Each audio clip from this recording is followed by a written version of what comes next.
সমস্যা করে গেছি। কি সমস্যা বল? আমার বউ টাকার জন্য অন্য পুরুষকে মেরে যেতে গেছে। করে টাকা দে। এবার সামনে গিয়ে দেখবে কি টাকা আছে।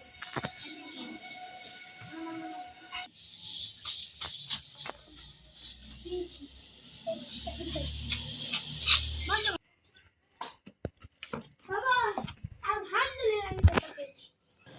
টাকা পেয়েছিস? হ্যাঁ। আল্লাহ এই টাকা দিয়ে কি করবি তুই? এই টাকা দিয়ে বউকে দিয়ে দিব। আচ্ছা যা।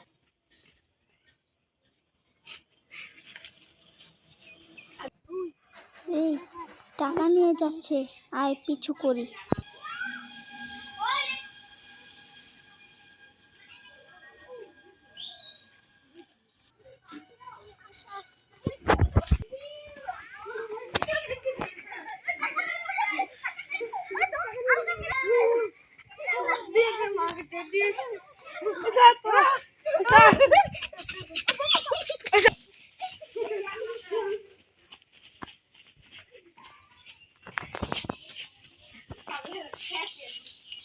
চান্দু তোমাকে পেয়েছি।